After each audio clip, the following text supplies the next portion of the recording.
Hello, everybody, and welcome back to the Barely Bookish podcast. Today, we're going to be discussing the rest of Frankenstein, and I'm joined by Allison and Becca. Hi. Hello. I'm so excited. It's such a good ending. Well. Yeah. Well, okay. I got a lot of thoughts on the way we round all this out. I have a lot of notes also, by the way. I saw that when I was looking through yours. I'm like, whoa, this is the most I think you've ever. Yeah. Like, my chapter 6 notes are like half a page, and then my chapter 7 notes are like almost 4 pages. But also, chapter 7 itself is like the longest chapter in the entire book. Mm-hmm. It's what, 15 pages? At least in mine. Oh no, mine's 20 pages. The last chapter is 20 pages. That to me feels like a long chapter. Different though, aren't they? Aren't our chapters a little different? Maybe. Probably. Yeah, but I mean, chapter 6 is only 3 pages. So I'm like, you go from 3 to 20 real quick. I guess we should start talking about chapter 6 and get all into it. Get into it. So, sounds good. So chapter 6, they land at 8 p.m., which makes me laugh because every time someone says landed, I don't think about like ships. I definitely think about planes. And I was like, planes weren't invented yet, silly. But I mean, I guess it just means they touched land, which is fair. Victor's starting to get super anxious, for obvious reasons. Having the idea of your possible death looming over you can't really be like calming at all. Hard to relax. Hard to relax for sure. Imagine being like, oh yeah, I might die tomorrow, but I'm gonna go get this massage real quick. Imagine your demise being something you created. Whoa, that was a deep thought right there. Wow. I didn't even really mean for it to be. Wow. Because that could be applicable in so many different situations, Yeah. Not just in like you actually handmade a monster. It would be really interesting if Victor had a therapist throughout all this and we would get like little sessions thrown in and we get the whole analysis. Yeah. That'd be so interesting. Honestly, Walton should have stepped up and like put his little like notes in each chapter to be like, and when he was telling me this, we really overcame a barrier. It's like there's that book that was like written like a textbook, but you read the footnotes and like handwritten notes into it. You know what I'm talking about? No, but it sounds cool. Let me see if I can Google it really quick. Alright, I'm not going to be able to find this because they're just showing me like writing books, which is not helpful. Forget it. Move on. Let's go. I know. Someone wrote in this and they're like, the Five Nights at Freddy's survival log. I'm like, no, what the fuck are you talking? What? Okay, it's fine. Next time it comes up on my TikTok, I will save it and immediately show it to you guys. You send it in our chat. Mm-hmm. In our chat. Our chat. So he tells Elizabeth that she should go to sleep and he's going to stay up and check the entire house, which I'm like, bad plan. Bad fucking plan. Yeah, why would he leave her alone? Like, literally. How does it not even compute to him that she could also be at risk? I don't know if we talked about this last week, but I don't understand at all, like, when he was giving the threats, when the monster was threatening Victor on his wedding night, I never thought Victor was going to be the victim. Like, how did me either. Well, because he's very self-centered. This is how this happens. Mm-hmm. So I'll answer my question in advance. But, like, how did you not assume that it wasn't going to be Elizabeth? Right. I had the same thing. Because to me, I'm like, why would the monster threaten, like, oh, I'll be with you on your wedding night? If not for the whole fact of Elizabeth. Because if the monster wanted to kill Victor at any time, why would he wait till his wedding night to kill him? Like, that doesn't make any sense. He would wait till the wedding night to kill Elizabeth. And so I'm like, what? Like, how is he so clueless? How is he so stupid? That's the whole point of this book. Because the monster wants to make him suffer. He wouldn't suffer if he was dead. Exactly. I don't think the monster ever really planned on killing Victor. No, I think he just wants to kill everybody he loves. That's wild.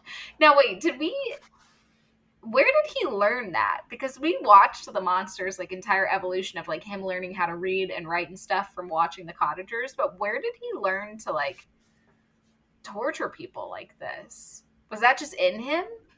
There was no time where he saw somebody kind of do something fucked up, right?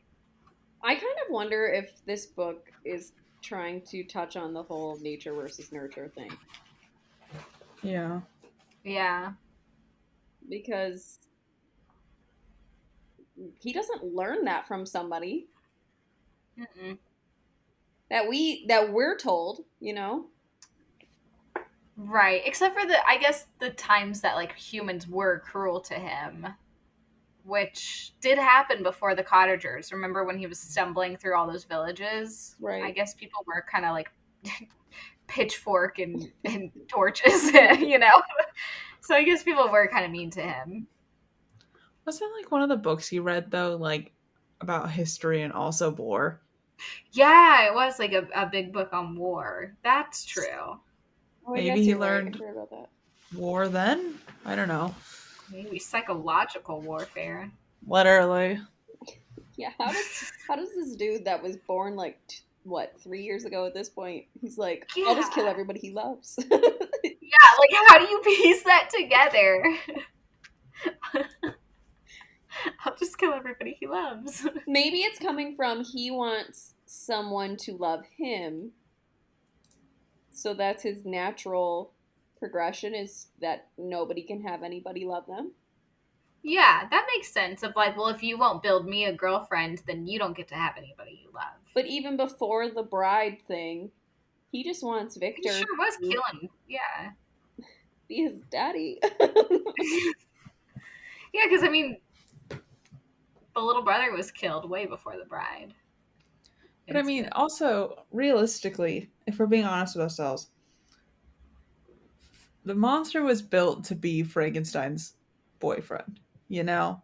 Correct, yeah. So he's kind of just acting like a crazy jealous ex and killing everybody that Victor loves. Now that's a very hot take, and I like it. I like that a lot. The more we dive into this book, the more I am sure that there has never been a film adaptation that is good enough. Never. Because, oh my God, the way that adaptation would sell out if it was a whole, like, queer love storyline of, like, he wasn't good enough. The monster is just a jealous ex taking revenge. Who's the right producer? That's an incredible plot. Who's the right thing? Greta. Facts. Yeah, Greta. Love Greta. She's busy working on Narnia, dude. Or like A24 could pick that up. That'd be like a fun indie one. Honestly, the people that do the Interview with the Vampire TV show, the new TV show, perfect. I still need to watch it. Who puts it out? My God. Watch it, please. It is so good. I started watching it with Mike, but to be honest, I did not give it enough time. That's fair. You just gotta watch it. Also, it was like thrown on against my will. I wasn't like, hey, let's watch this. And so I was like checked out. It's not a light watch. It's definitely like a sit there and watch it kind of thing. You need to know the movie, the Brad Pitt movie going into it. I've never seen that. It would be helpful if you did, just because it's kind of referenced a lot. Like, kind of. So basically, the extent is you need to know that this is not the first time that this interview occurred, because the book occurred, you know? So it's not even that you need the movie per se. It's more so that you need to know that there is a book, if that makes sense. Yeah, that does. My only experience with Interview with a Vampire was the book. I didn't know it was a movie or a TV show for the longest time. And it was like one of the first times I went to the library here. And I just saw it on the shelf and like grabbed it off the shelf, being like, oh, what's this book? You know, it's a cool name. Open it up, and the smell of cigarettes hit me so hard that now and like my hands smelled like cigarettes the rest of the time I was there. And so now every time I go to the library, I do come home and immediately wash my hands just because of that one book. That's crazy. Then he hears Elizabeth scream, and that's what draws him to reality of, oh yeah, maybe the monster wants my wife and not me. Elizabeth is very dead immediately. I'm sorry.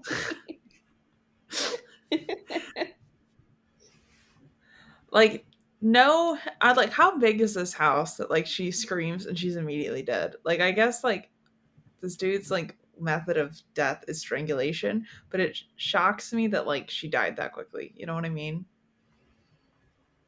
I don't know. Do we know she was strangled? I think that's the only way he knows how to kill anybody. I think so too. Which, like, I guess, you know, if you do it once and it works, keep doing it. But like, Plus, he seems go like a on. with his bare hands kind of guy. Yeah, It's personal. when he saw Elizabeth's dead body, he said, now she lay her head upon her arm and a handkerchief thrown across her face and neck.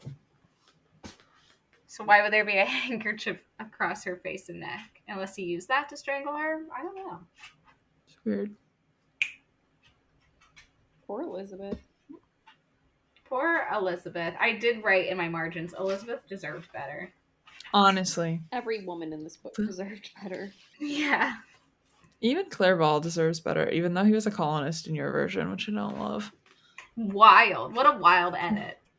What were choices to like make it more palatable? Like, that was the choice? Like, what did we go? We went from incest to human trafficking.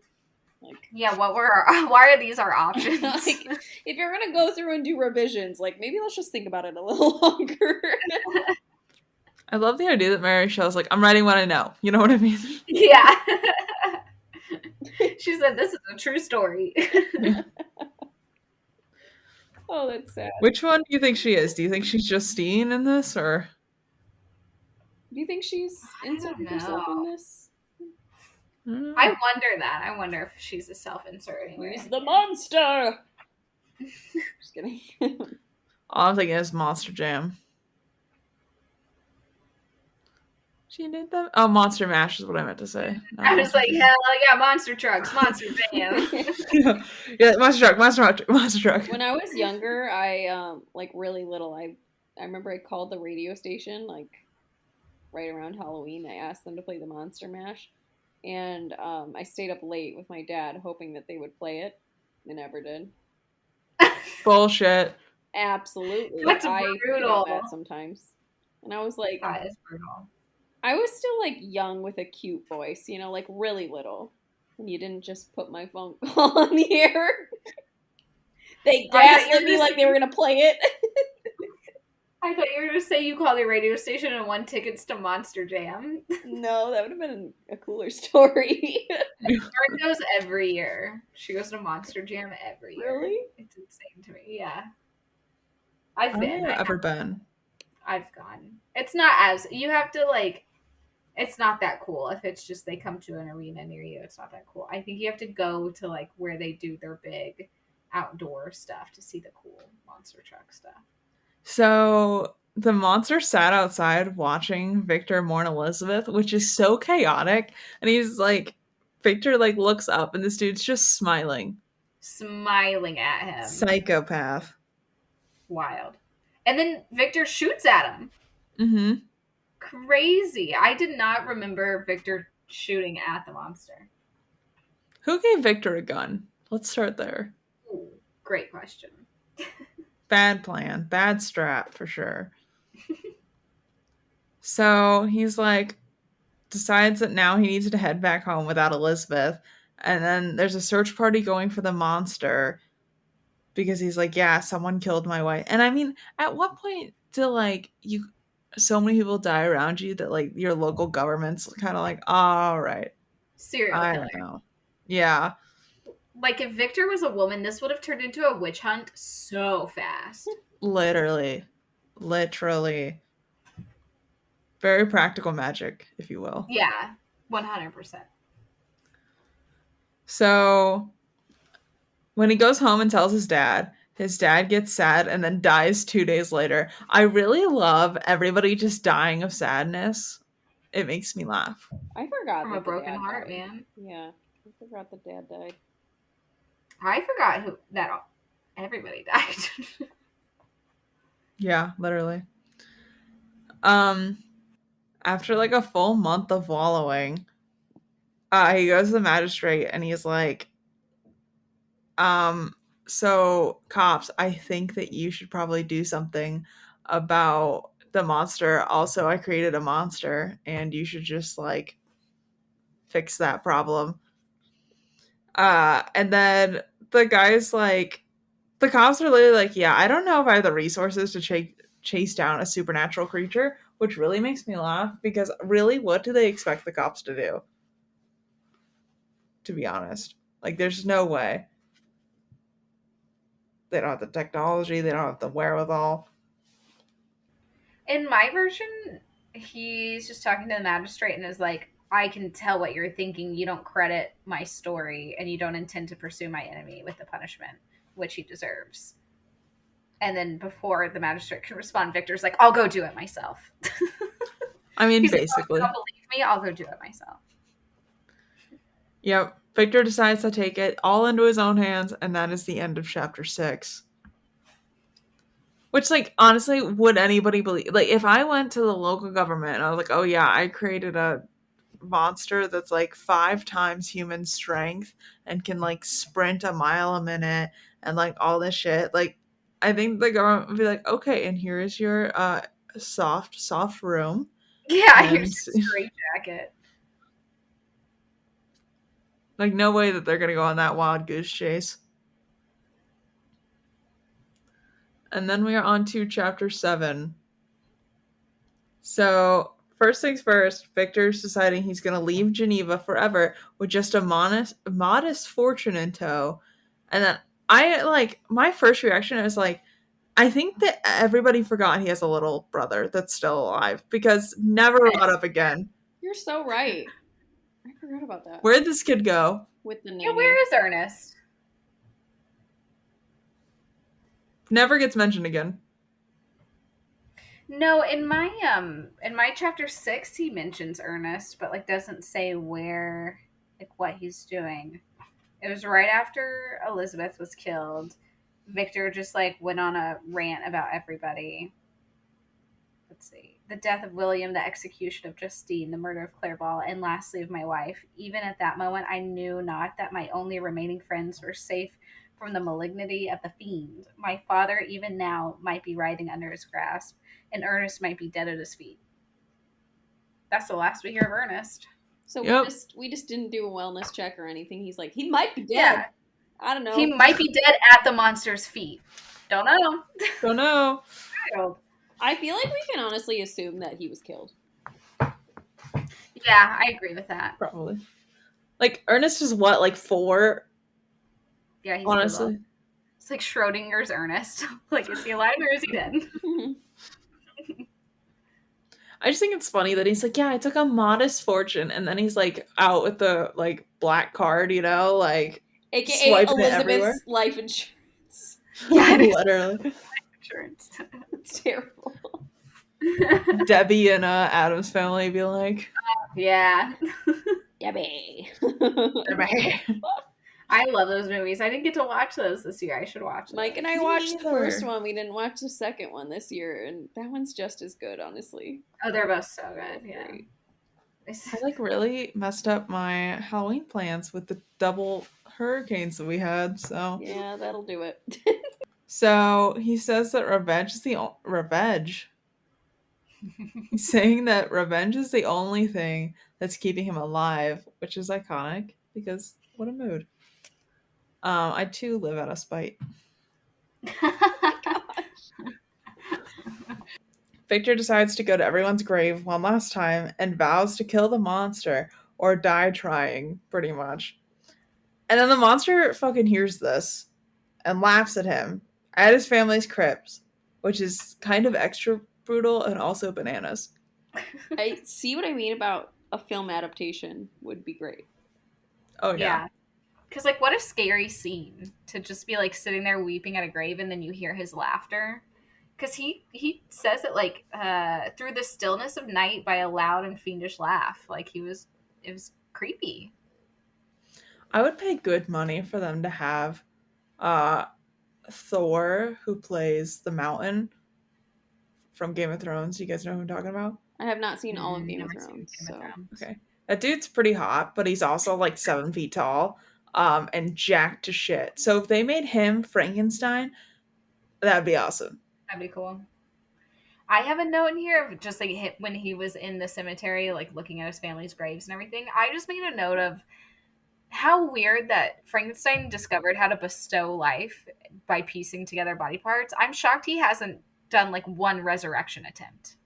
Like, weird he hasn't tried to bring a single family member back. You know? That is such a valid point, and I've never thought about that. Like, he's figured out how to do it, so why not try it on like a full body? I won't lie to you. I did kind of think that's where this was going to go once Elizabeth died, and then the monster was going to be like, oh, your wife's hot, and then steal her.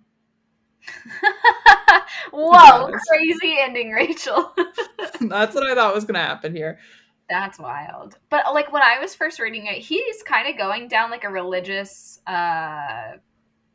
you know, like when people get schizophrenia really bad and they have like religious delusions. I feel like Victor's going down some religious delusions, and I'm shocked that he hasn't tried to do like a resurrection type thing. I feel like literally, I feel like Victor's doing the thing of like, you do something like really bad or fucked up, and then suddenly like you're very Christian. Yes, yeah. Because all you got to do is repent, baby. It's that easy. Just say, "Whoops, my B," and then suddenly gates heaven right open. I feel like he's too selfish to do a resurrection attempt. You think? You think he likes the misery of like they're all dead and woe is me and I'm miserable. I'm not even going to consider bringing them back. I don't think it's that he likes the misery. I think he just does not think about others and did not even like think about it. Doesn't even consider the fact that they could come back to life. Yeah, because he's too busy feeling sorry for himself. That's fair. That tracks, yeah. I mean, my man spends like 3 months in bed after anybody dies. So. Yeah, I guess at that point the bodies are so rotted too. You know what I mean? But I mean, he was grave digging earlier to build up the monster, so. Sure. I kind of just assumed it'd be like fresh soil, you know, like that body's only been in there for like a week or so. Yeah. But the amount of time it took him to get all the parts, like. True. And also, he traveled with those parts to Ireland for the Bride of Frankenstein, remember? That's yucky. This feels very Selena Sardothian with her traveling with people's heads. Yeah, literally. An icon. Which I still need you guys to finish that series, by the way. I don't know if I will. Becca needs time. Yeah, I need like probably a year. I need to. I still keep pushing out my hold with Libby. I am supposed to get it the last week of this month. And since I'm traveling, I may get it so I can just read it while I travel and only have to take my Kindle. But I'm just like, honestly, Empire of Storms was like too stressful for me. Empire of Storms was too much. It was so over the top intense that I didn't enjoy myself, and I panicked for like a good portion of it, and I was just thankful that it was over. That's and fair. So I'm like, how the hell am I supposed to read Kingdom of Ash? You know? What did you end up rating that? What, Empire of Storms? I don't know. Let me look. I've blocked so much of it out now that like I couldn't tell you. I'm still on Air Fire. That one was good. I like that one. Yeah. Yeah, Air Fire is probably my favorite. The issue is when I first got the book, I was dealing with first trimester like sleep problems. I don't know. I just would fall asleep every time I opened that book. And I couldn't figure out why. Then I found out I was pregnant. I rated Empire of Storms and Tower of Dawn a 3. That's still a pretty good rating. I feel like. Yeah, I mean, they were entertaining books. Like, I wanted to read them, but, like, there were plenty of times where I was like, I need to put this down. I'm not having a good time actually reading right now. Not an Iron Flame 2? Not an Iron Flame 2, where I was like, this is a bad book. Rachel disagrees. Just like, is it? Sorry, Rachel. It's fine. It's not the best. I just was like, not enjoying. Becca and I are in the minority. For Iron Flame 2? I think there's a significant amount of us out there. I think at this point, I feel like they fought too much, but it was just the same thing over and over and over. I have a problem with any book where it's the same thing over and over. It's just like boring to So we'll see how Onyx Storm is. I know it comes out in January. I already pre-ordered it. I'm not pre-ordering. I don't know. No, I think I'm just gonna get it on my Kindle. Yeah, I will do Kindle too. I have them all in the other two in Kindle. Yeah, so me too.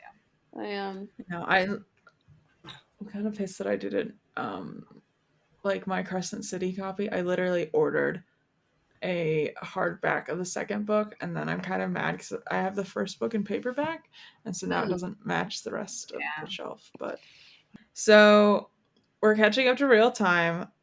Victor immediately starts his chase that very night, which I guess. So he thinks the monster is purposely leading him so that he doesn't die and like give up hope. And I'm like, yeah, okay. Like we are definitely getting to like Delusionville, you know? I don't think I'd be thinking straight at that point either. That's fair. That's fair. He also thinks the spirits are making his life easier by sometimes providing food, water, and shelter, but I do think that might be the monster. I'm not too sure that that's divine intervention at all. I have it highlighted in here too, where he goes, I had money with me and gained the friendship of the villagers by distributing it. And I'm like, damn, dude, you're just out here buying friends. That's so embarrassing for you. Sorority girls be like. Yeah. I was in a sorority. Schools in the South, though, it's different. I did quit it, though. Yeah, it is very different in the South. And I did quit on not good terms, so I'm very anti-sorority. Yeah, in my school, they were like, yeah, and you can't be seen with a boy at all. Like, yeah. During Russian, I'm like, yeah. But I also don't have money like that, so it was not even like a thought of maybe. It was just like this girl on my floor was in a sorority, and hearing stuff from her, I was like, oof, couldn't be me. Yeah, it was terrible. Would never do it again. I do have in here highlighted all the different times that he makes like religious references too, because it becomes a lot at the end of this. Like he talks about, he goes, I was cursed by some devil and carried about with me my eternal hell. And then he talks about being lulled into a rapture when he finally gets the reprieve of sleep. And then is talking about how heavenly it will feel to kill the monster. Heavenly is the word he uses. Interesting. Yeah. Interesting diction. Yeah, so I'm like, it's just crazy to me that he goes like full on religious side quest. Yeah. Yeah. Also noting on the villagers, he's apparently living on what he hunts and gives all, as you mentioned, all of his money, but also all of his leftover food to the people in the villages he passes. And I'm like, you gotta think about it. Like this kid, I realistically think he's so spoiled. He probably has no formal like hunting training, like to kill his own meat. So do you think the villagers are like, oh, thanks, and then like immediately throw it in the dumpster like as soon as he's not looking? I don't know. So you gotta imagine, like, he's probably not doing a great job skinning anything at all. I feel like sport hunting is a thing, though. Like, for the Yeah, but I don't think they clean their own shit. Yeah, that's probably true. You think fluffy little Frankenstein is out here sport hunting? No, but I was just throwing it out there, man. Sorry, I didn't mean it like that. Like, I just meant... I think he's a little too soft to be out here sport hunting. I don't disagree. Yeah. So apparently the monster starts carving poetry into trees, telling Victor he's going to go to the North Pole, which kind of makes me laugh. So gay. So gay. They're in love. It's fine. Very toxic relationship. Very Lestat and Louis for all you Interview with Vampire fans out there. So as he moves more north, he's struggling to hunt and he's starting to starve. And I'm like, yeah, that's not a surprise, buddy. Like, you are barely keeping it together. You know what I mean? Then he gets a dog sled and he starts to quickly gain on the monster, which I'm like, how did you not do this faster? Like, was he just like walking the whole time? Just trudging through the snow. But yeah, not on horseback or anything. Like, literally. How does he acquire a dog sled? Victor definitely doesn't know how to take care of a dog, let alone like a team of dogs. Well, they all die, so I think. Point. Yeah. Oh, he does say, I exchanged my land sled for one fashioned for the frozen ocean. So I guess he had a land sled, and then, but land sleds still had to be pulled by dogs. Yeah.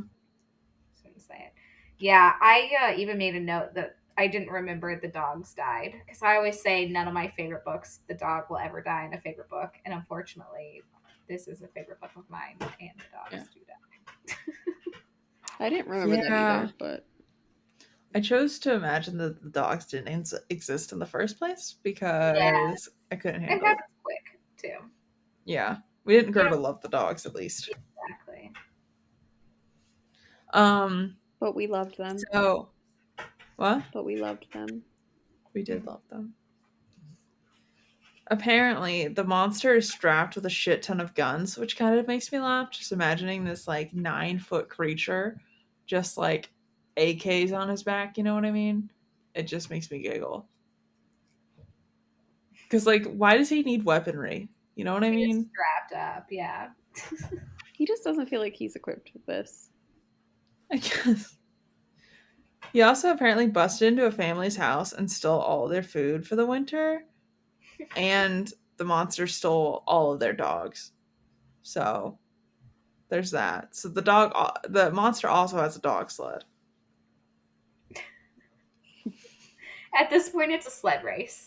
Yep, 100%. So the monster decides to go across the frozen ocean, and all of the villagers are like, thank God, like, he's definitely gonna die out there, you know? And so Victor's like, okay, I have to go after him. And the entire town's like, yeah, don't do that because the ice melts and freezes continuously, so you'll probably freeze and die. And he's like, I'm sure it's fine because Victor has no survival instinct. So one of the dog immediately dies.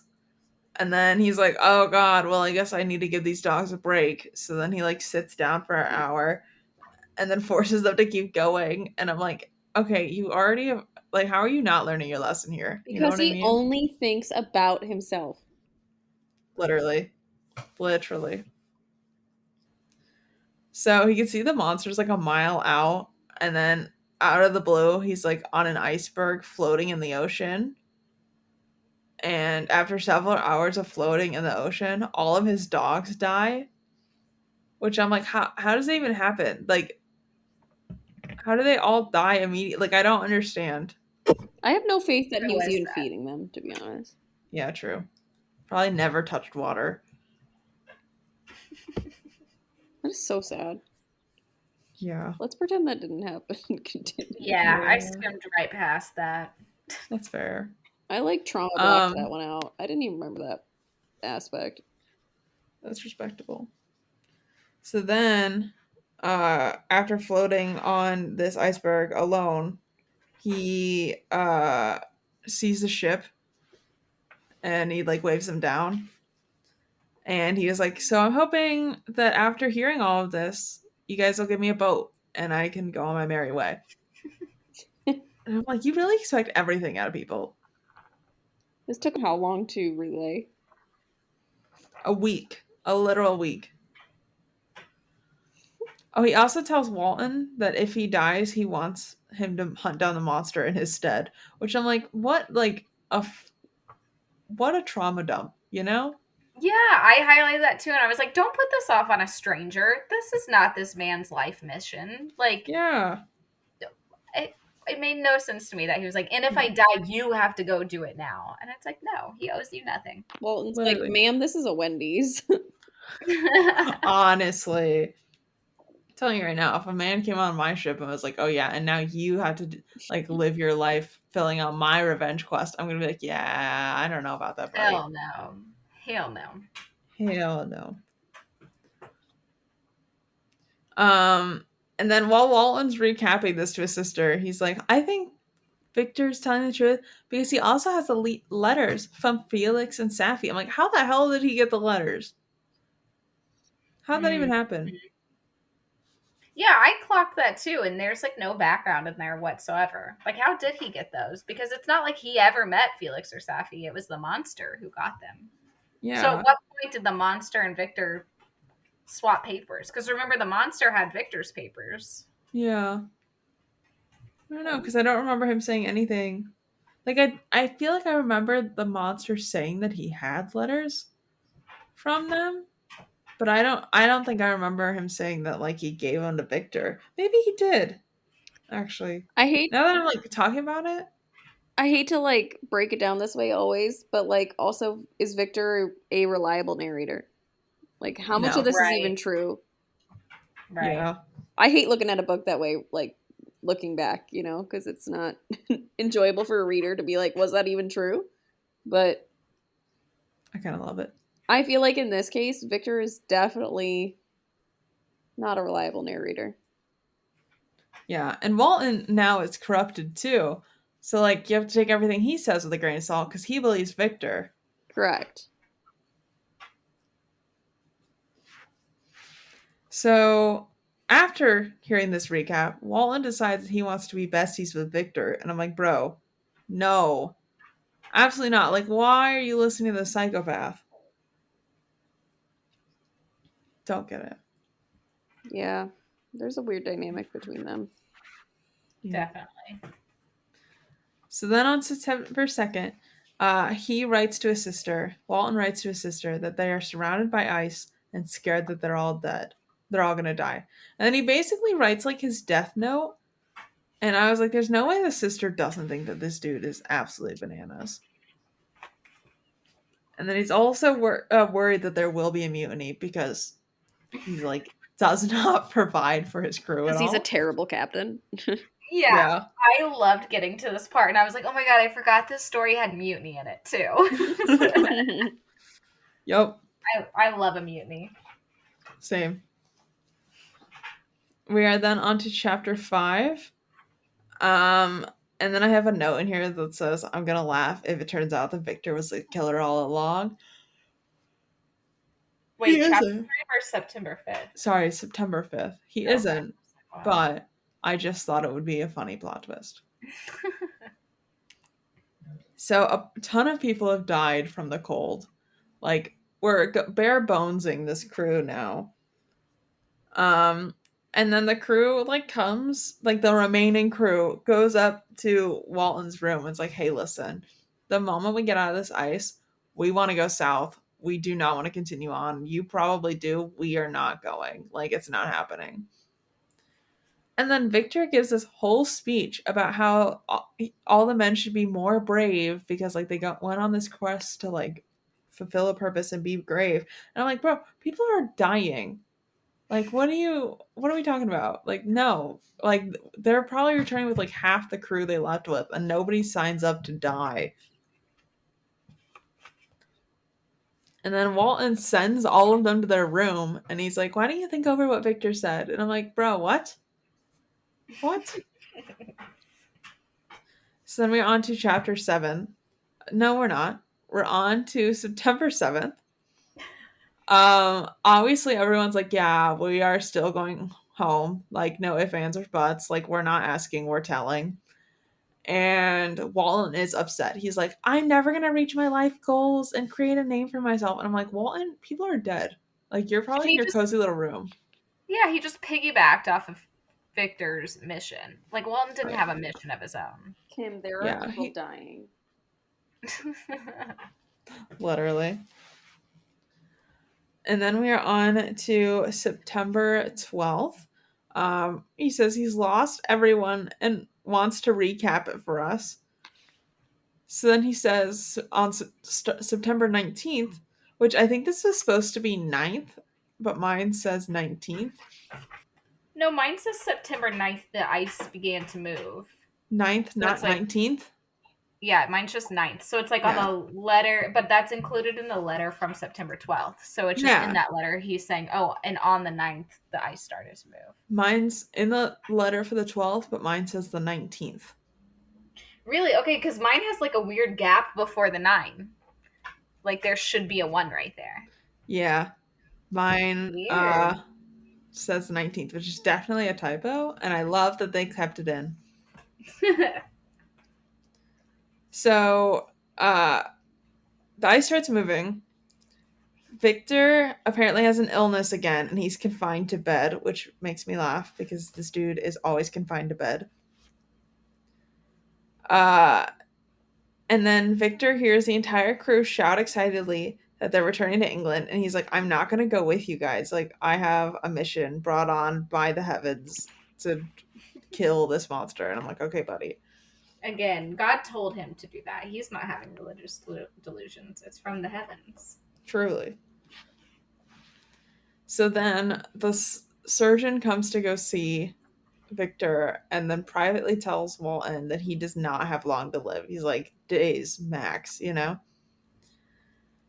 And then Victor's like, okay, I know I'm dying, but like, you should really go hunt down the monster in my stead.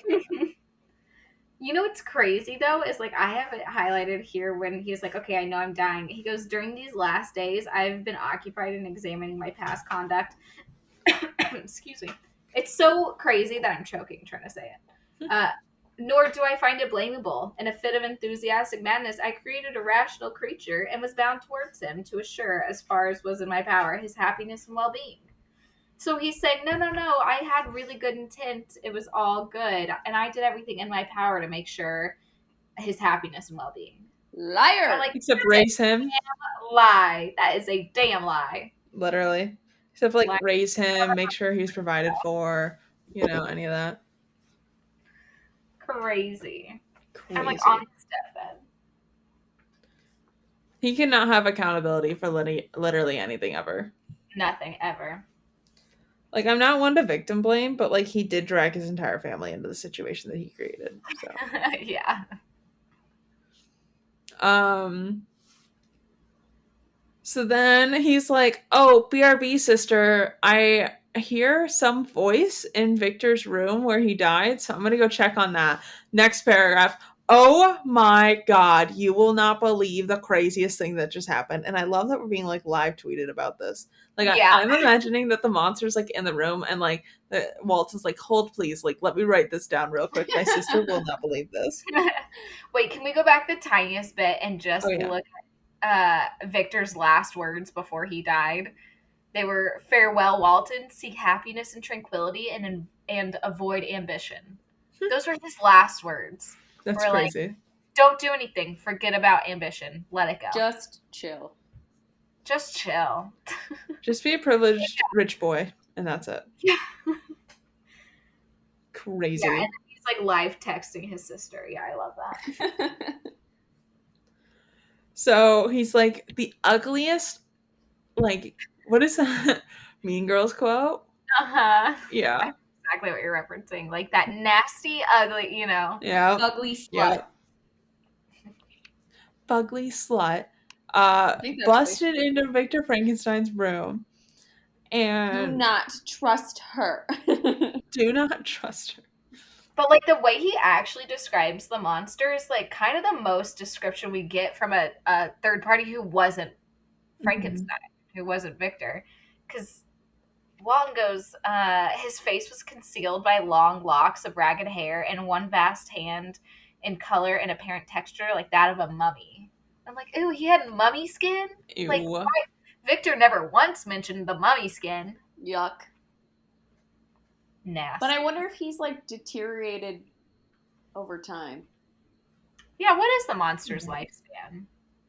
It can't be that long. Like, he's got a decaying corpse body. But we're like years in. Yeah, we're like 3 or 4 years in now. And he's been in the elements. Maybe it just like stops the decaying. Like, maybe it's like vampire body now. Maybe. I don't know. And then the whole whiplash of the monster's words to Victor, now that he realizes Victor is dead, where does that come from? Because all of a sudden he's super regretful and he is like, this is my victim, generous and self-devoted Frankenstein. What does it avail that I now ask thee to pardon me? Like, please forgive me. And I'm like, what? You just said the only reason you're still alive is revenge, and now that he's actually dead, you're like, please forgive me. You didn't deserve this. Like, literally, what the hell, buddy?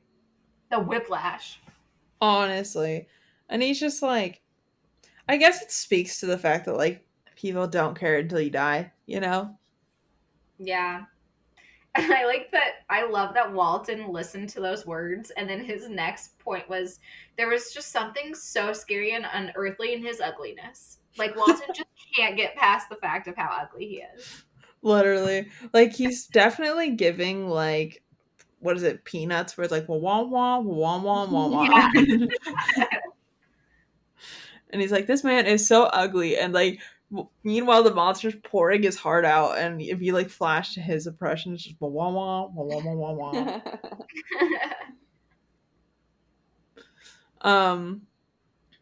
Yeah, monster fully grieving. And then the monster's like, all right, well, time to die. I'm going to go have a funeral pyre. Call it quits. Which is crazy. I did not remember it ending like that. I remember him saying that, but I can't find it. My next highlight, which, like, Walton was kind of on our side, because when the monster was, like, regretful and saying, like, oh, I wish Frankenstein could forgive me now, Walton goes, you throw a torch into a pile of buildings, and when they are consumed, you sit among the ruins and lament the fall, you hypocritical fiend. Hell yeah. I'm like, damn, Walton, call him out. Like, the only time Maybe any character in this book has said anything that has some sauce to it. Yeah. Honestly. And then, yeah, I think the monster's like, okay, if that's how you feel, I'm going to go kill myself. Oh, my word. It's very high school. Yeah, he's going to go as north as he can and then collect wood for his funeral pile. Which, like, I don't know, maybe it's me, but, like, if I was Walton, I'd be like, just do it here, you weirdo. Like, I don't. I like that Walton was like, dare. Do it, I dare you. Literally. Yeah. But that was Frankenstein. That was Frankenstein. What an insane ending to an insane book. Yeah. The ending is just everybody dies. Everybody dies. Literally. What'd you think, We Rachel? never find out.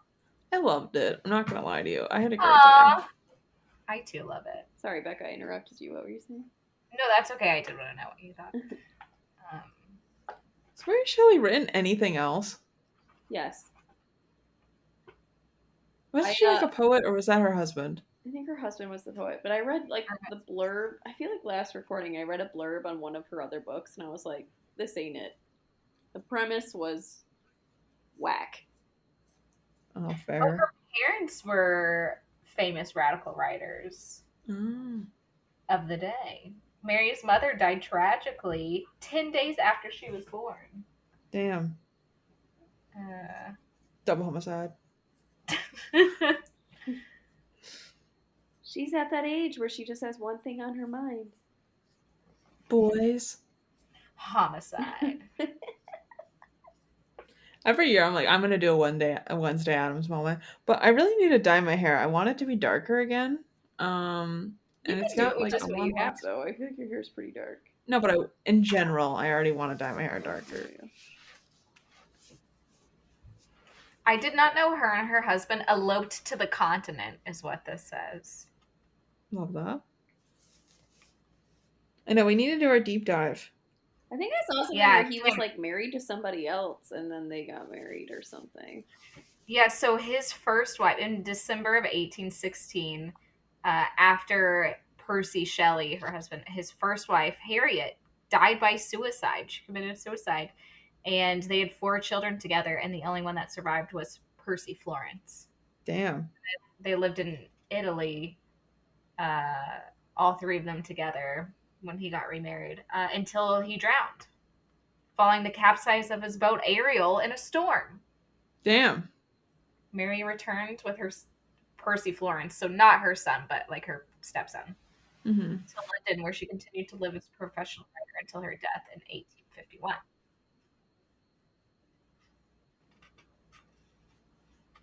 Ooh, the premise of this book came to her while she was at a summer holiday house on the shores of Lake Geneva, where Lord Byron was also staying.